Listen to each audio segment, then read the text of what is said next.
So make sure that you like and share and hit the subscribe, cause you know he coming back, it's just a 1 mile ride.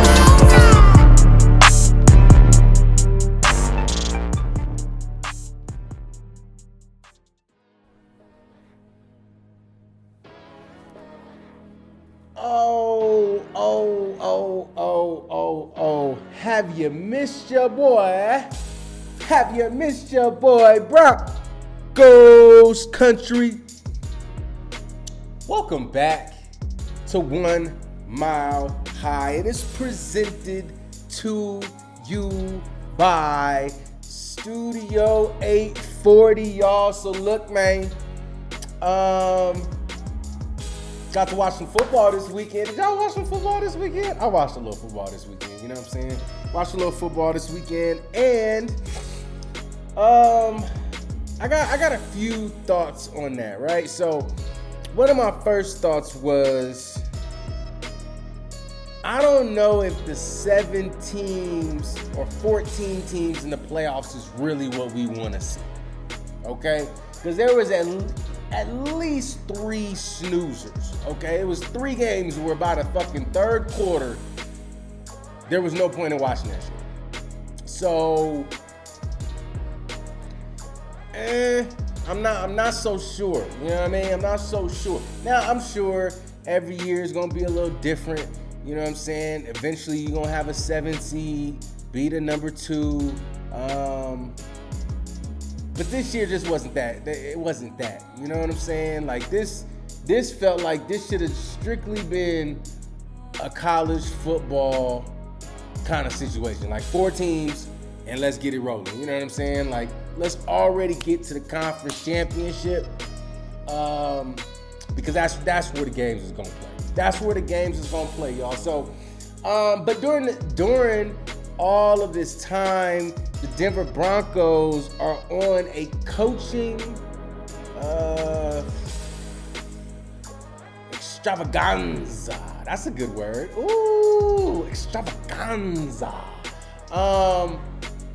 You know, George Payton has quite a few candidates, whatever you want to call it. If you haven't already heard them, I'm going to give you all a little list of the candidates. I'm going to give you my top 3. The ones that I'm confident in the fact that these would probably make your top 3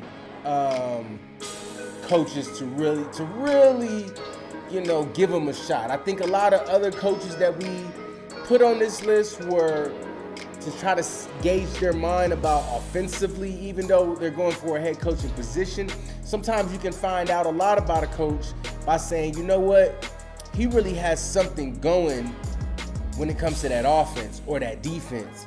So maybe I may not hire him as a head coach right now because he doesn't necessarily have a clear vision on who his team would be, who he brings in as his offensive coordinator or as his play caller.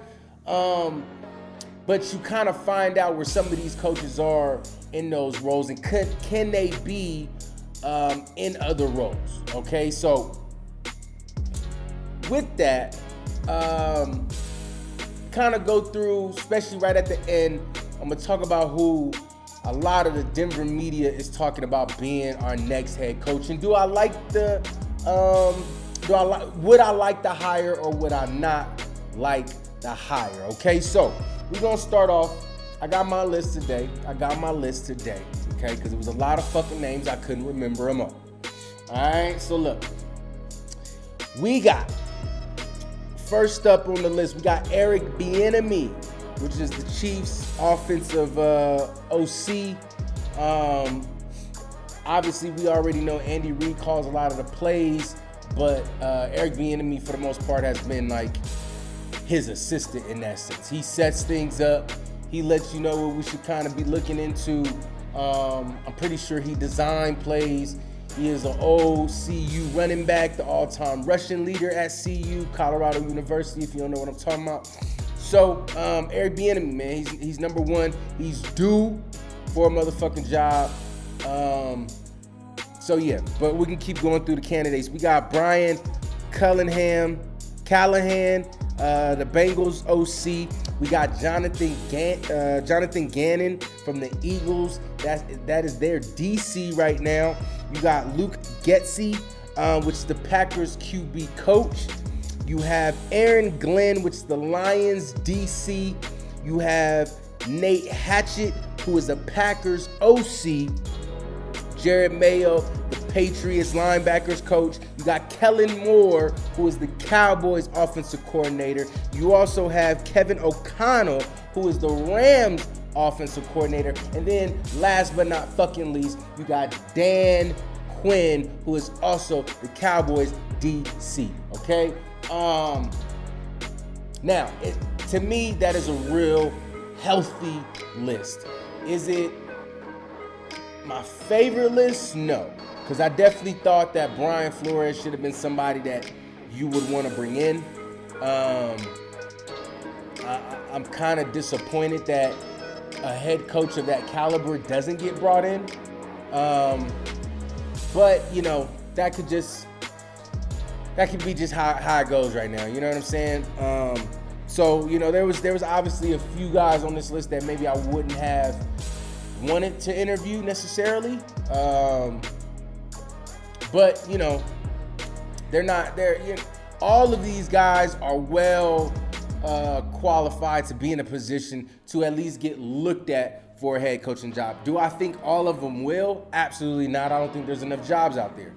But I think what you do is you get a feel for it. You get a feel for who the coordinators are, what coordinators are out there, what they're thinking, what they're planning, how they feel, who are they as people.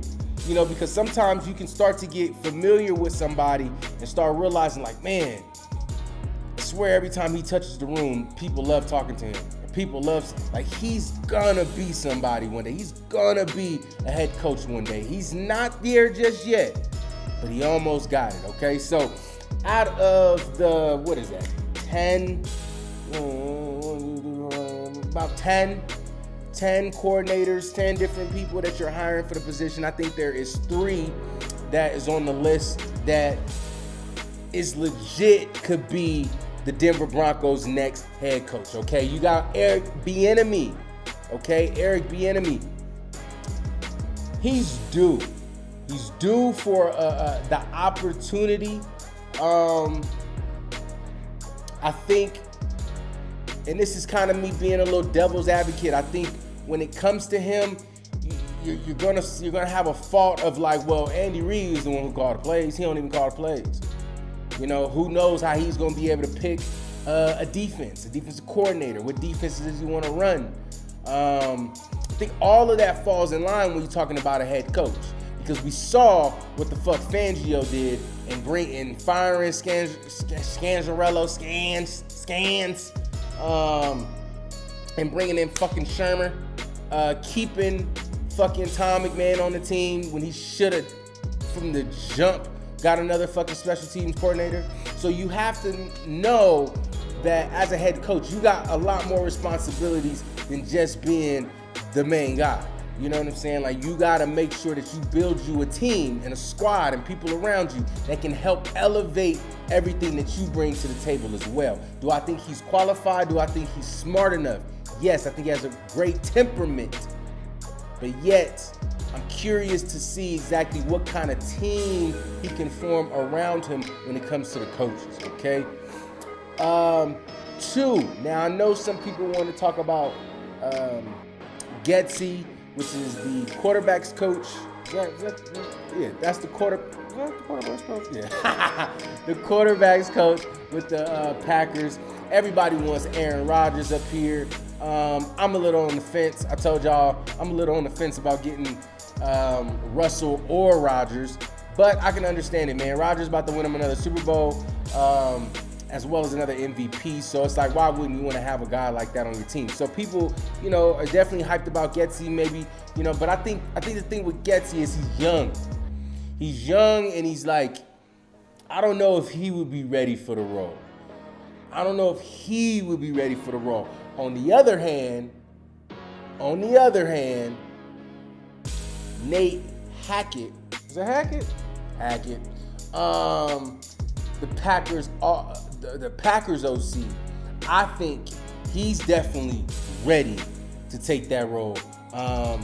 From all the research that I've done, you can, to me, you see a little bit more. He's been in the NFL a little bit longer. He's also had a lot more different stops, different places.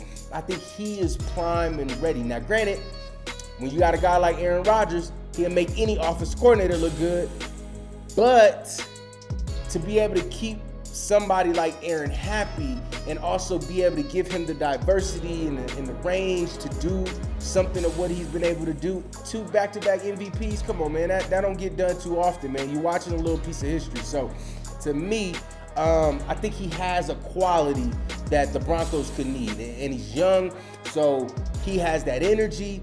He has something going for him. To me, he's definitely like one of my top 3. Okay, so we got Eric Bieniemy, we got Nate Hackett, and last but not least, man, Twitter's going crazy with this shit. Benjamin Albright, I'm sure y'all know, they're all talking about this Dan Quinn guy. Now, I've just been a fan. Okay, I've just been a fan of football. Okay, I've been a fan of football for quite a while, and this is what I feel or know about Dan Quinn. Number one, I would have never known Dan Quinn was the defensive coordinator of the Seattle football teams that won the Super Bowl and went back to the Super Bowl. I would have never known that. Okay, and I'm a Peyton Manning fan and all that shit, and I watch football a lot. I personally would have never known Dan Quinn was the DC of those teams before he got the Atlanta job. I really wouldn't have known that. To me, that goes to say, I'm not so sure how good Dan Quinn was versus how good of players that they had. From Bobby Wagner to Richard Sherman to Cam Chancellor, Earl Thomas. Like, I think any fucking DC would have made that. Like you got like quite a few, you know what I'm saying, some dogs out there. You know what I mean? Like, you got some real dogs out there. So for me, it just kind of, I'm just not so sure how great he was, because to me, once the guy that I saw in Atlanta wasn't no number one. Now, did he improve Atlanta's defense? Yeah, I guess. But I remember Atlanta always giving up a lot of points in those 5 years that he was with them. They couldn't close the deal. I don't remember them doing a whole lot of shutouts.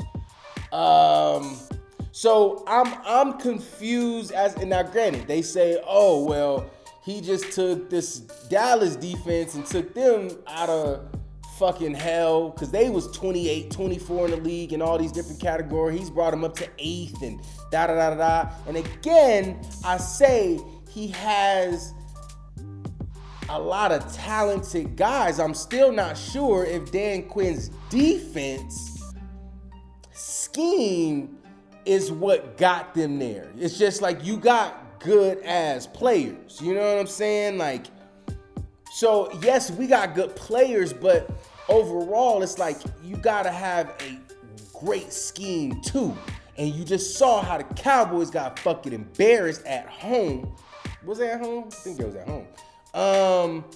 So it kind of gives me, caution to be like, well, I don't know if I want a Dan Quinn as my head coach, my head coach. I don't know.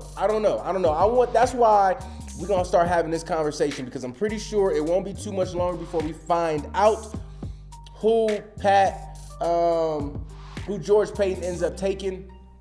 So y'all make sure y'all let me know. Like I said, I got my 3 choices. I got Eric Bieniemy, I got Nate Hackett, and I got and everybody else got Dan Quinn. So I'm just gonna roll with Dan Quinn. Those are the top 3 guys that I think is on the list, top of the list to get this next head coaching job. Y'all make sure y'all let me know what y'all think, okay? There's going to be quite a few, different discussions. I think, if I'm not mistaken, he is going to interview Kellen Moore and Dan Quinn tomorrow in Dallas.